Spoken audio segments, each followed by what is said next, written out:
بسم اللہ الرحمن الرحیم۔ بحث عقل کے بارے میں چل رہی تھی۔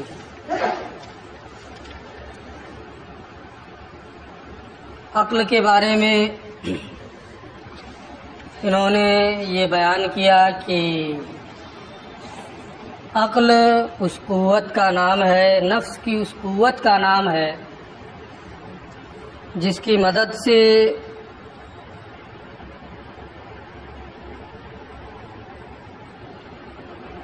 وہ علوم و ادراکات کے قابل ہوتا ہے۔ دوسری تعریف عقل کی انہوں نے یہ کی ہے کہ وہ طبعی اور فطری قوت ہے کہ سلامتی آلات کے وقت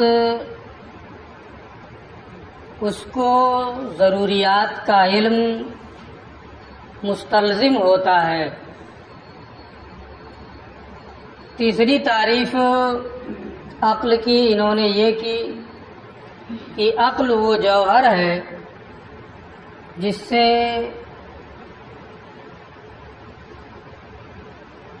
دلائل اور تعریف کے ذریعے سے مجہول تصدیقی یا مجہول تصوری کا اور مشاہدہ کے ذریعے سے بدیہیات کا ادراک کیا جاتا ہے۔ یہ تین تعریف ذکر کرنے کے بعد ماتن نے ایک عبارت لکھی فہو سبب للعلم، کہ عقل ایک سبب علم ہے۔ اس پر ایک شبہہ تھا۔ ما سبق میں دو سبب علم یہ بیان کر چکے ہیں۔ اس سے پہلے انہوں نے یہ کہا تھا کہ اسباب علم تین ہیں۔ تین میں سے جب دو کا بیان کیا تو وہاں اس کی یہ صراحت نہیں کی کہ یہ سبب علم ہے۔ جب تیسرے نمبر پہ آئے تو یہاں انہوں نے مکرر یہ بھی کہا فہو سبب للعلم، کہ عقل یہ سبب علم ہے۔ تو فطری طور پر انسان کے ذہن میں، پڑھنے والے کے ذہن میں یہ بات آئے گی کہ دو میں اس کی صراحت نہیں کی ہے، تو تیسرا سبب جب بیان کر رہے ہیں تو یہاں کیا ضرورت تھی فہو سبب للعلم کہنے کی؟ دو میں نہیں بیان کیا تو تیسرے میں بھی نہ کہتے، یا کہنا ہی تھا تو سب میں کہہ دیتے۔ علامہ تفتازانی رحمۃ اللہ تعالی علیہ نے بہت آسانی سے اس شبہے کا جواب دے دیا کہ اس میں سمنیہ کا اختلاف ہے، اس میں ملاحدہ کا اختلاف ہے۔ جمیع نظریات میں، تمام نظریات کے سلسلے میں سمنیہ اور ملاحدہ کا اختلاف ہے۔ وہ لوگ کہتے ہیں کہ عقل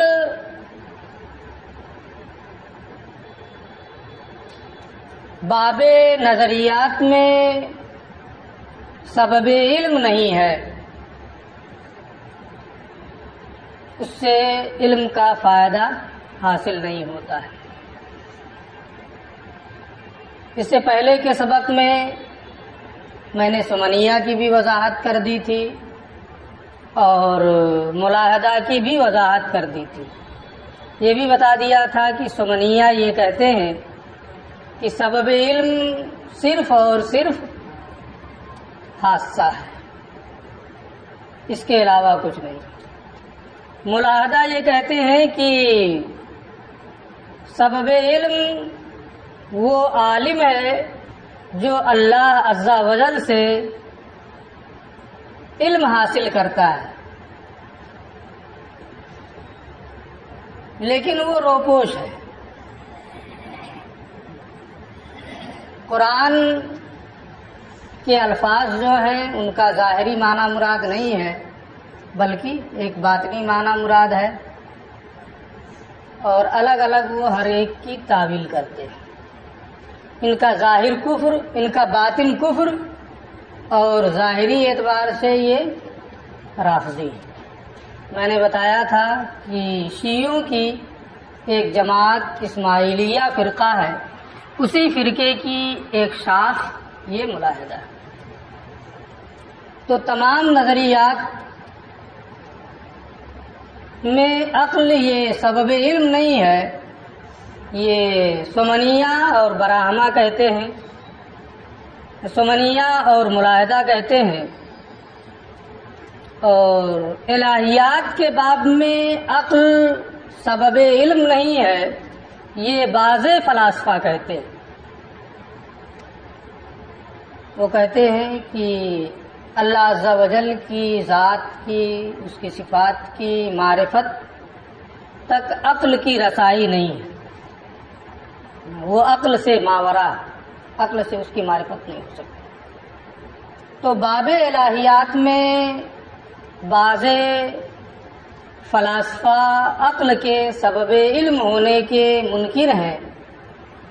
تو یہ تین جماعتیں ہو گئیں جو عقل کو سبب علم نہیں مانتی۔ باقی اس سے پہلے دو چیزیں جو گزری ہیں وہاں ایسا کوئی اختلاف نہیں تھا۔ اس لیے علامہ نے، ماتن نے ان دونوں جگہوں پر یہ صراحت نہیں کی کہ یہ سبب علم ہے۔ یہاں چونکہ ان لوگوں کا اختلاف تھا، اس پر بحثیں ہیں، اس لیے ماتن نے جب عقل کا بیان کیا تو یہ فرمایا فہو سبب للعلم، کہ عقل یہ سبب علم ہے۔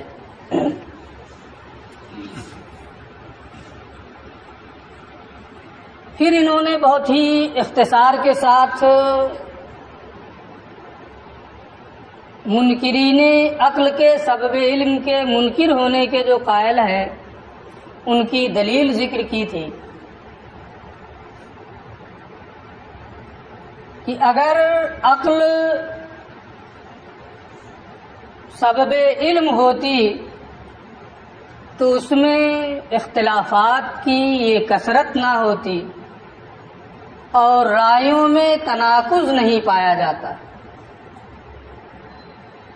حالانکہ اختلافات کی کثرت بھی ہے اور رائیوں میں تناقض بھی ہے، لہذا عقل مفید علم نہیں ہے، عقل سبب علم نہیں ہے۔ تو کثرت اختلاف اور تناقض آراء کو ان لوگوں نے بنیاد بنایا کہ اس کی وجہ سے عقل کو سبب علم نہیں مانا جا سکتا، کیونکہ اگر عقل سبب علم ہوتی تو یہ اختلافات کی کثرت نہ ہوتی، رائیوں میں اس طریقے کا تناقض نہیں ہوتا، کوئی عالم کو قدیم یا کوئی عالم کو حادث نہیں مانتا، کوئی جزء لا یتجزا کو ثابت اور کوئی باطل نہیں مانتا، سب متفق ہوتے اگر عقل سبب علم ہوتے۔ اس سے اس اختلاف اور اس تناقض سے یہ معلوم ہوا کہ عقل یہ سبب علم نہیں ہے۔ ان لوگوں کی یہ دلیل ذکر کرنے کے بعد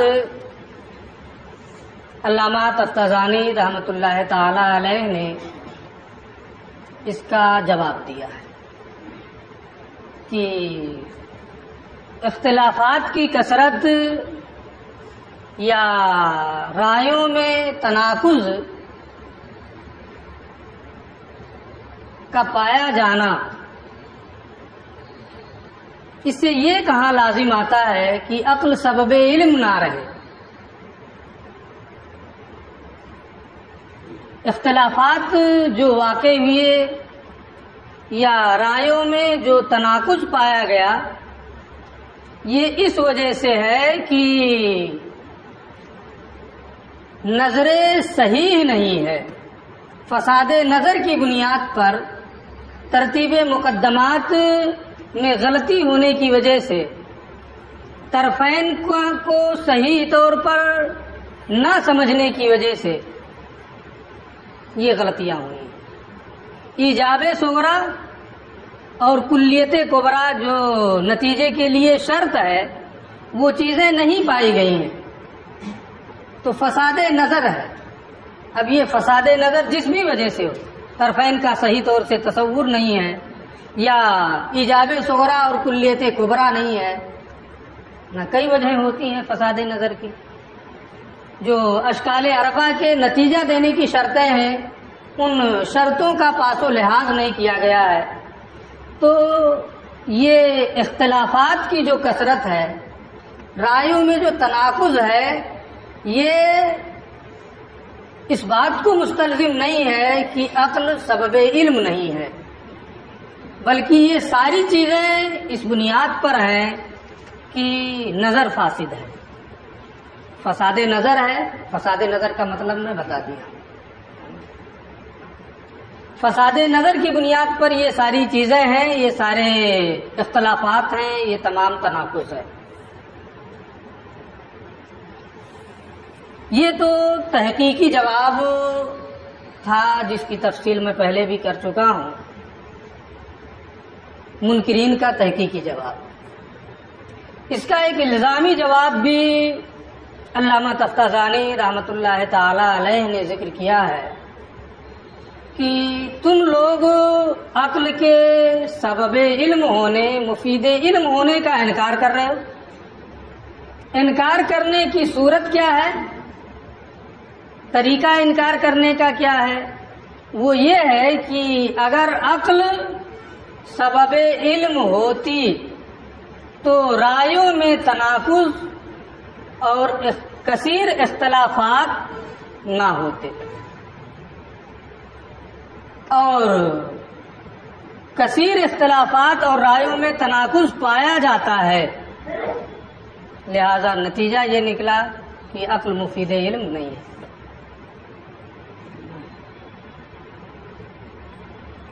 اگر عقل مفید علم ہوتی تو رائےوں میں تناقض نہ ہوتا. حالانکہ رائےوں میں تناقض ہے، لہذا عقل سبب علم نہیں. یہ دلیل تم لوگ ذکر کرتے ہو، یہ دلیل تو خود ہی نظر عقل ہے. یہ دلیل جو تم ذکر کر رہے ہو یہ بھی تو ایک نظر ہی ہے. تو جس چیز کو تم باطل کر رہے تھے کہ وہ مفید علم نہیں ہے، وہ چیز تو ثابت ہو جا رہی ہے. جیسے نظر صحیح کا مفید علم ہونا یہ ایک علم ہے، نظر صحیح کا مفید علم نہ ہونا یہ بھی ایک علم ہے. زید آیا ہے یہ بھی علم ہے، زید نہیں آیا ہے یہ علم نہیں ہے. اگر آپ کو علم نہ ہو اس کے نہ آنے کا تو یہ حکم لگا سکتے ہیں کہ نہیں آیا ہے. تو جیسے نظر صحیح کا مفید علم ہونا یہ ایک علم ہے، ایسے ہی نظر صحیح کا مفید علم نہ ہونا یہ بھی ایک علم ہے. اور نظر صحیح کے مفید علم نہ ہونے کا جو تمہیں علم ہوا ہے وہ نظر ہی سے ہوا ہے، پھر اس کا انکار کیسے ہوگا؟ جس کی نفی کر رہے ہو اسی چیز کا ثابت کرنا لازم آ رہا ہے. یہ تو تناقض ہو گیا. جس کی نفی کر رہے ہیں وہی ثابت ہو جا رہا ہے. لہذا تمہاری یہ دلیل قابل تسلیم نہیں. ٹھیک ہے، یہاں تک بات ہو گئی تھی. اور آگے تک تھوڑی سی ہوئی تھی. تو اس کو علامہ نے یہ الزامی جواب ان لوگوں کا دیا جو نظر صحیح کے مفید علم نہ ہونے کے قائل ہیں۔ ان لوگوں نے پھر اس پر پلٹ کر کے یہ کہا کہ ہم دلیل نہیں دے رہے ہیں۔ تب کیا کر رہے ہیں آپ؟ دلیل نہیں دے رہے ہیں۔ ان لوگوں نے کہا کہ آپ نے جو یہ کہا ہے کہ نظر صحیح یہ مفید علم ہے، ہمارے نزدیک یہ فاسد۔ نظر صحیح مفید علم ہے، یہ کیا ہے؟ فاسد ہے۔ اور اس فاسد پر ہم نے ایک قول فاسد کے ذریعے سے معارضہ کیا، یعنی یہ معارضہ فاسد بالفاسد، فاسد کا معارضہ فاسد سے کرنا۔ آپ کا قول نظر صحیح مفید علم ہے، یہ فاسد ہے، اس فاسد قول پر ہم نے ایک فاسد قول سے معارضہ کیا ہے، اور اس پر آپ کو کوئی اعتراض نہیں ہونا چاہیے۔ لہذا ہمارے قول میں تناقض لازم آ رہا ہے، لازم آیا کرے۔ ہم کہاں کہتے ہیں کہ وہ دلیل ہے؟ جب ہم یہ کہیں کہ یہ دلیل ہے ہماری، تب آپ کہیں گے کہ یہ تناقض کا لازم آ رہا ہے، اختلاف ہو رہا ہے، غلط ہو رہا ہے۔ ہم کہہ ہی نہیں رہے ہیں کہ یہ ہماری دلیل ہے، یہ تو ایک فاسد قول کو ایک فاسد قول کے ذریعے سے باطل معارضہ کر دیا ہے، بس۔ آپ کا قول باطل ہو گیا۔ معارضہ کسے کہتے ہیں؟ ابھی آپ خامسہ میں ہیں، پڑھیں گے مناظرہ رشیدیہ یا پڑھ رہے ہوں گے۔ خصم کی دلیل کو باطل کرنے کے لیے جو چیز پیش کی جاتی ہے اسی کو معارضہ کہتے ہیں۔ آپ کی جو دلیل تھی کہ نظر صحیح مفید علم ہے، ہمارے نزدیک وہ فاسد ہے، اسی کو فاسد کرنے کے لیے ہم نے ایک قول فاسد کا سہارا لے لیا ہے۔ ہماری دلیل یہ نہیں، بات ان کی ایک طرح سے بن جا رہی ہے۔ اب اس پر علامہ نے پھر آگے کلام کرتے ہوئے یہ فرمایا کہ آپ کہہ رہے ہیں کہ قول فاسد کا قول فاسد سے یہ معارضہ ہے، تو جو چیز فاسد ہوتی ہے وہ کسی چیز کا فائدہ نہیں دیتی۔ اگر آپ کا یہ معارضہ فاسد ہے تو یہ تو لغو ہوگا، اور کسی لغو چیز کے ذریعے سے، کسی ابس چیز کے ذریعے سے کسی چیز کو غلط ثابت کرنا، یہ کہاں کی دانش مندی؟ آپ خود ہی کہہ رہے ہیں کہ یہ ہمارا معارضہ جس سے ہم کر رہے ہیں یہ فاسد ہے۔ جو چیز فاسد ہوتی ہے وہ کسی چیز کا فائدہ دیتی ہے۔ جب آپ خود ہی اس کے فاسد ہونے کے قائل ہیں تو یہ کسی چیز کا فائدہ نہیں دے گی، بلکہ یہ لغو ہوگی، اور جب یہ لغو ہے تو کسی لغو اور ابس چیز کے ذریعے سے کسی چیز کو فاسد کرنے کا فائدہ حاصل نہیں ہو سکتا ہے۔ یہ اس صورت میں جب آپ یہ کہیں کہ یہ کسی چیز کا فائدہ نہیں دے رہی، لیکن اگر آپ زبردستی پھر کہیں ٹھیک ہے فاسد ہی صحیح لیکن فائدہ دے رہی، تو پھر فاسد کیسی؟ فاسد ہونے کے لیے تو ضروری ہے کہ وہ کسی چیز کا فائدہ نہ دے۔ تو آپ یہاں یہ بھی نہیں کہہ سکتے ہیں کہ یہ کسی چیز کا فائدہ نہیں دے رہی ہے، اور یہ بھی نہیں کہہ سکتے ہیں کہ فائدہ دے رہی ہے، کیونکہ جو شک بھی آپ اختیار کریں گے اس پر کلام ہوگا۔ اسی کو یہاں سے ذکر کیا ہے، فرماتے ہیں کلنا، ان لوگوں کے اس قول پر کہ یہ معارضہ فاسد بالفاسد ہے، ہم یہ کہیں گے اما ان یفید شیئا، کہ تمہارا یہ قول یا تو کسی چیز کا فائدہ دے گا، اگر فائدہ دے رہا ہے تو فاسد نہیں ہوگا، کیونکہ کوئی فائدہ دینے والی چیز فاسد نہیں ہوتی، فلا یکون فاسدہ، تو یہ فاسد نہیں ہوگا۔ اور لا یفید، یا کسی چیز کا یہ فائدہ تمہارا قول نہیں دے گا، فاسد ہی ہوگا، کوئی فائدہ نہیں دے رہا ہے، فلا یکون معارضۃ، پھر معارضہ کیسے؟ یہ تو لغو ہو گیا، عبث ہو گیا، کسی چیز کے لیے مفید ہی نہیں ہے۔ پھر ایسی چیز کے ذریعے سے معارضہ کرنا جو کسی طرح سے فائدہ نہ دے، لغو اور عبث ہو، یہ تو کوئی جاہل سے جاہل آدمی بھی نہیں کر سکتا۔ ان کا جواب ہو گیا۔ اب پھر ایک اعتراض ہوتا ہے ان لوگوں کی طرف سے جو وہی تینوں گروہ گزرے ہیں کہ آپ نے کہا ہے کہ نظر صحیح مفید علم ہے، تو اس کا مفید علم ہونا یا تو ضروری ہوگا، ضروری بمانا بدیہی، نظر صحیح کا مفید علم ہونا یا تو بدیہی ہوگا یا نظری، دو صورتیں ہیں۔ اگر بدیہی ہو تو اس میں اختلاف نہیں ہونا چاہیے، جیسے کہ 1 2 کا آدھا ہے، اس میں کتنے لوگوں کو اختلاف ہے کہ 1 2 کا آدھا ہے کسی کو اختلاف؟ کوئی اختلاف کسی کو نہیں ہے۔ تو اگر نظر صحیح مفید علم ہے اور یہ مفید علم ہونا ضروری اور بدیہی ہے تو اس میں کسی کا اختلاف نہیں ہونا چاہیے، جیسے کہ 1 2 کا آدھا ہے، اس میں کسی کا اختلاف نہیں۔ اور اگر نظر صحیح مفید علم ہے یہ نظری ہو تو ایسی صورت میں دور لازم آئے گا، توقف الشیء علی نفسہ ہی لازم آئے گا، کیونکہ آپ نظر صحیح کے مفید علم ہونے کے لیے کل نظر صحیح مفید للعلم، ہر نظر صحیح یہ ایک کلیہ ہوا ہے نا، کل نظر صحیح مفید للعلم ہے، یہ ایک کلیہ ہے۔ اس کلیے کو ثابت کرنے کے لیے آپ کو ایک مخصوص نظر کا سہارا لینا پڑے گا، وہ مخصوص نظر اسی کا ایک فرد، تو نظر کو نظر ہی سے ثابت کریں گے۔ اس بات الشیء علی نفسہ ہی، توقف الشیء علی نفسہ ہی لازم آئے گا جو دور ہے۔